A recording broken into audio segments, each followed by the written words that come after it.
Today's presentation is waking up to sales. The main purpose of the presentation is to help you gain a competitive edge by enhancing your customer interactions. You're waking up to what really selling is all about. I've always been intrigued in terms of history, and there is research by Harvard that says that there are 3 constants in life. Constant number 1 is change. So how to differentiate your product offering and thrive in a fiercely competitive market. So throughout history, there has been 3 constants, and the first one is known as, you know it, change. Change is constant. I guess we've always been around change, but we've never experienced change like what has happened almost 12 months ago. There is a comment, or there is a acronym out there called VUCA. V stands for volatile. The rate of change today is extremely rapid. We've always had change, but today change is happening suddenly, and it's having seismic level impacts on the entire human race. Would you agree? I never thought that today there'd be so much demand for my online virtual training programs. Today, at 6 p.m., it's 9 o'clock in North America. I'm training organizations in the Spanish language in Colombia, Costa Rica, in Peru, right? And different parts of North America, Ohio. While early in the morning, I'm training organizations in the Philippines, in Vietnam, in Asia, and then in the middle of the day, whatever is remaining for the local market. Change is constant. So there is volatile, it's uncertain. We don't know what we don't know. C stands for complexity. According to Gardner, today, the levels of decision making, it's taking about 6-point-something individuals for organizations to make buying decisions. If you've seen a slowdown in the pipeline in conversions, it's mainly because of this VUCA world that we are living in. As a matter of fact, A stands for ambiguous. So we don't know what we don't know. There is right around April 2020, I made a poll. I had a webinar with more than 200 of my existing friends and customers and clients, and I asked people, how long do you think that this current situation will last? If you look at the bottom side, less than 9% visualized that this state would last more than 12 months. The majority of them were like, 3 to 6 months, maybe maximum 6 to 12. If I ask you the question today, how many of you think that this current new normal will only last another 1 to 2 months? Raise your hands. Are you raising your hand, sir? Okay, how many of you think it's between 3 to 4? Okay, that's cool. How many of you think it's 5 to 6? This is great to have live polls, man. This is awesome. How about 6 to 12? How many of you think it will take another 12 plus months for this thing to go back? Sincerely, I would choose the lower numbers, 3 to 4, hoping that with the current vaccinations, with the current trend, that we can go back to having what we had before, maybe a little bit different. What we don't know, what we don't know. This has been the story of the human race. And this is a very nice chart showing that almost every 100 years or so, there is a seismic event that changes the way that civilization and humanity actually lives and works. We know Industry 1.0 at the 1784s, looking at mechanization, steam-powered weaving looms, mass production in 1870. A lot of the factories and assembly lines. Industry 3.0 with automation, computers, and electronics. Almost about 100 years today, we're seeing cyber-physical system, Internet of Things among AI and robotics. And the biggest question is, will a robot replace the job of a salesman? Good news, bad news. Bad news is it will, if what you're selling is something that a computer or a robot can simply share with someone. The good news is there is going to be a certain level of attrition, but as long as you are adding value in the selling process, there is always going to be a need for professional sales consultants. What do the following organizations have in common? Check it out. Toys R Us, Tower Records, Blockbuster, Kodak. What do they have in common? All have vanished. Why?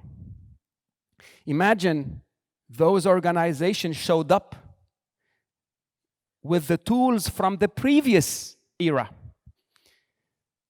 So the concept of evolution is not optional. The concept of automation is not optional. The concept of digital transformation is not optional. If we continue, there is a saying that goes, if you keep on doing what you're doing, you'll keep on getting what you're getting. Have you heard that expression before? How many of you say, yeah, I mean, if you keep on doing what you're doing, you'll keep on getting what you're getting? Do you agree with that? Raise your hands. I'll remind you of that in just a few moments. There is a very nice vlog by Simon Sinek where he talks about the CEO of Blockbuster going to the board and telling them, guys, there is this Netflix, there's this one membership, consume all you can eat. What are we going to do about it? And one of the board members told him, you know what, forget about it. We're getting 15% of our company revenue through late fees. Late fees? Has anybody here liked late fees? I hated late fees. And the moment that I could escape that entire business model is history. Right? Two other constants in life. One is called competition. If you think about the level competition today is, and you think about how competition was just 24 months ago, just 2019, March 22nd, 2019. Now think today, March 22nd, 2021. Fast forward just 2 more years. Do you think competition will go up or will go down? It's going to go up. Barriers to entry have gone down. And as they have gone down, almost every Tom, Dick, and Harry is opening up consultancies, is opening up manufacturing organization, is opening up everything. And at the end, what will make those different from others? It's not just the product or service, but it's about how you communicate the value of your product and service. Competition will keep on increasing. And the third constant besides change and competition, do you get me something working? Is known as opportunity. There's a friend of mine called Stevie Lomas. She's the founder of a company called the Camel Soap Factory. And just before COVID hit, Expo 2020 was around the corner, and the concept of 20 plus million tourists coming in to Dubai and wanting to leave with a souvenir, camel soap. She built an entire factory based on camel soap. Of course, where are the tourists? What happened to them at that time? They will come back. Sure enough, opportunity came where she was able to simply retool the entire factory to create hand sanitizers and then driven the business value moving forward. So if these constants if these three are constant in life, change, competition, and opportunities, because of technology and automation and digitization, there are so many opportunities today that are available at our fingertips. The impossible became possible as we put an orbit in Mars as the UAE, one of 5 nations globally to have done that. Remember the questions I asked you. If you keep on doing what you're doing, you're going to keep on getting what you're getting. Well, ladies and gentlemen, today I will set the new reality. If you keep on doing what you're doing, you will no longer keep on getting what you're getting. You're going to be getting less and less and less. The type of selling has evolved. We have something called inside sales. where customers is visiting you, calling you, emailing you, or working with you online. I'm going to even say WhatsApp communications and all the different chat messages. We have something called outside field selling, where we still go and visit customers outside, and there is what we call selling through service, where you are working with an existing database, existing clients, and it's about enhancing your ability to service them. Just out of raising your hands, how many of you are in inside sales, where your customer is visiting you, calling you, emailing you, chatting with you? Raise your hand, just so that I can see how to create some examples and stories, okay? How many of you are actually in outside field sales organization? Raise your hands. Okay. How many of you are selling through service? How many of you want to take a nap? Okay, let's do this one more time. How many of you are in inside sales? Raise your hands. Okay. How many of you are in outside field selling? Raise your hands. Okay, you cannot raise your hand twice, okay, unless both happens. And then how many of you are selling through service? How many of you are not going to raise your hand no matter what I say? Okay, so we'll park that at on the side. Let me ask you a question. How many of you are actually in sales? Raise your hands. For those who did not raise your hand, let me ask you a question. How long do you think the company that you run, or you work for, can pay your salaries if the company stops selling? 1 month? 2 months? 3 months? And a very good friend of mine says there are only 2 jobs in any company. One is called a sales job. The other one is called supporting those salespeople to do the sales. So I ask you one more time. How many of you are in sales? Raise your hands. Okay, if you're not engaging, the end is near. Anyway, so what do world-class organizations do differently? Well, number one, there is something called the war for talent. World-class organizations know that high sales performers deliver 8 times as much results as their peers. This is a study done by McKinsey. Today, if you think that the sales function is a nice to have, well, guess what? If you utilize the sales function properly, imagine paying a salary, paying 2 people the same, one of them bringing you 8 times as much. Would you like to know what makes those top salespeople? I'll give you 2 of those characteristics in today's session. Today, we know that the average performers lead to average results. I was just having a conversation yesterday with a used car showroom in this market, where the owner of this car showroom sincerely has a rotation with the salespeople. So brings them in, and then they go in and they go out, and he's wondering why sales are not as they need to be. If you put in if selling is the key to success, then you want to ensure you got your best people, your best communicators at the starting gate with clients. Training salespeople is not just a tick box exercise, it's a source for competitive advantage. And today we know that attrition will cost a company between 10 to 15%. Whatever someone's salary is, the company is losing 10 to 15% by the time they find someone to come and fill in their shoes. I was having a chat with a client when I asked him initially, how many reps do you have on your team? He said 20. And then when we wanted to do the sales training or the engagement, he said, just put me in for 12. I said, what happened to the other 8? He goes, oh, they're still under 3 months. I'm not going to train them. I was like, why? He said, what if I train them and they go? I think you know the rest of the story. What if you don't train them and they stay? And it's funny you hear that, but when this happens to you, you're like, man, what are people, what are they thinking?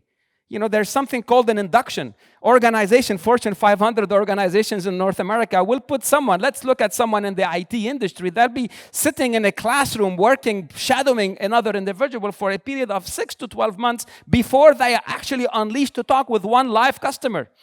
Today here, let's go see what happens. This market has been forgiven. It will still be forgiving, but it's going to be less and less forgiven. Why? Because the demand has always made sales. I have traveled from more than 30 countries in this region, and I found that why salespeople are selling is not because they have great fundamentals of selling. Instead, it's because of supply and demand. The market needed the product, and they happened to show up.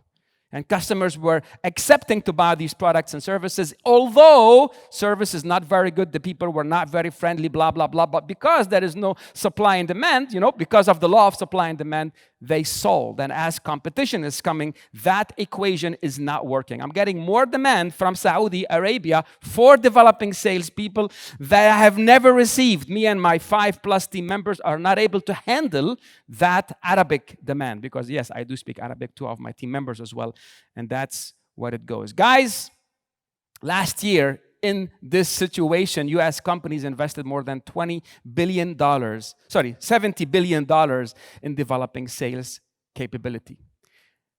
What makes good salespeople? This is actually a Harvard Business Review study. So let me ask you a question. What do you think are traits of top sales performing representatives? Anyone would like to have a go at that? What do you think?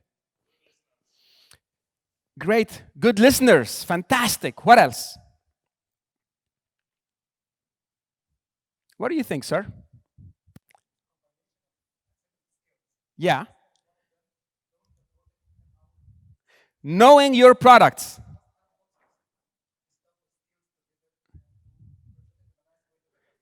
Presenting in a nice way to customers. Great. What else? Doing your research. What makes a good sales professional? Yes, in the back. Say that again. What makes a good sales professional is they bring business. Now, let me ask you a question. If I pay to get that business, does that make me good? If I pay someone to get that business, does that make me good? So getting business for the sake of getting business is known as the what. And many companies were just after the what, but did ignore the how. The how, it's those conversations. I'm going to show you. I'll give you the answer. What makes a good salesperson? Listening or talking? I don't know about you, but there is a quote out there that says salespeople have 2 modes. One mode is talking. The other mode is waiting to talk.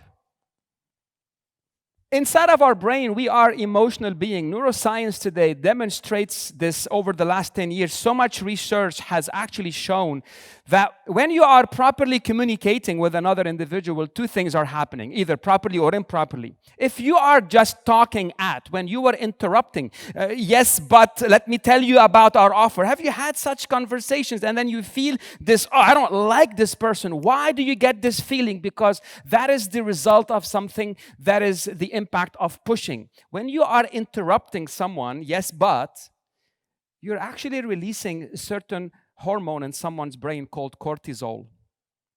Cortisol is known as the stress hormone. It shuts off the brain and it wants to repel people from having a continuous conversation. The opposite is true. You see how she was having a conversation. That's amazing. Tell me more. My name is Sunaina. And that person opened up. That releases the opposite of cortisol, which is called the trust hormone or oxytocin. Oxytocin is the same hormone that is released in the brain of a child when the child is actually breastfeeding with her mother. Imagine that closeness, that neatness. Imagine that intimacy that's happening between a mother and a child. And by the way, that gets released in the brain when, as my friend said here, Satyan mentioned that when someone is listening actively to your customers, you're actually releasing that level of hormones. You're releasing oxytocin, which is building that rapport and building trust.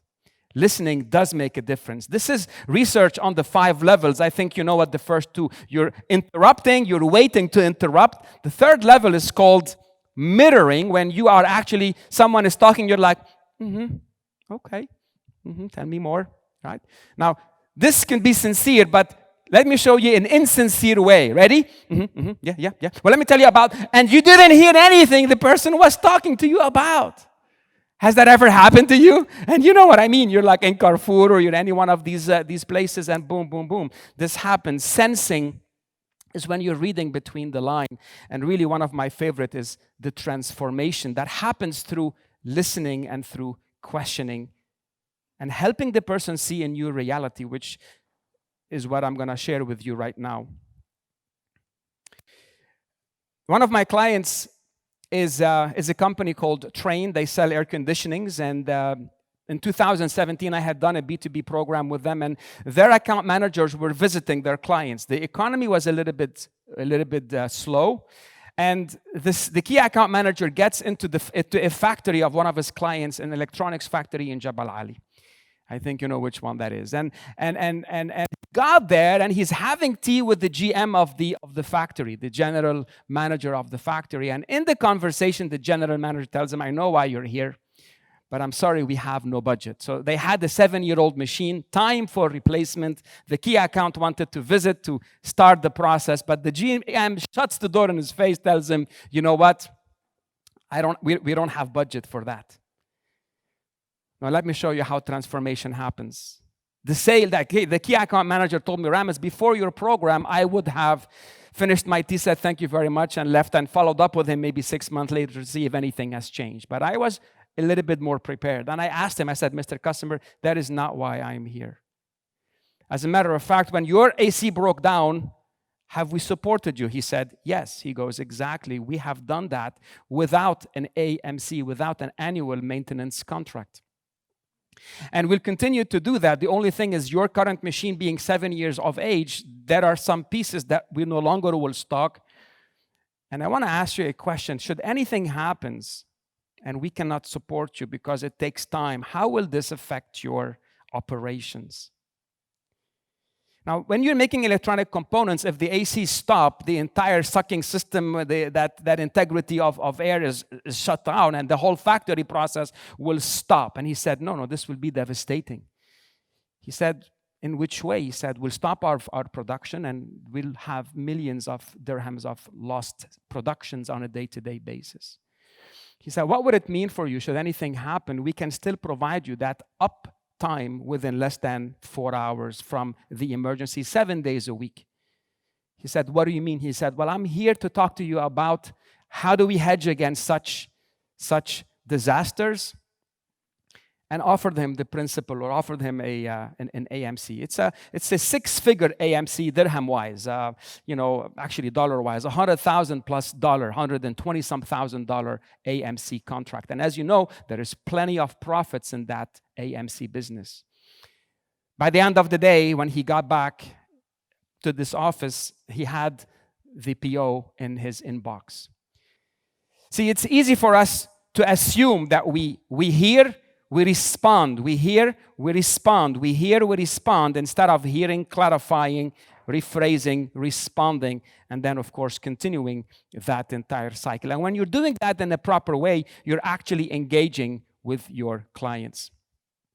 The second condition, or the second thing that makes a good salesperson is drive. You need someone that is persistent. You need someone who's willing to go the extra mile. And today we know that 68% of follow-up of selling happens in the follow-up. Actually, 68% of customers buy on the 4th follow-up, yet more than 40% of sales professionals don't do more than just one follow-up. And when there is no results, it actually finishes accordingly. Thank you very much.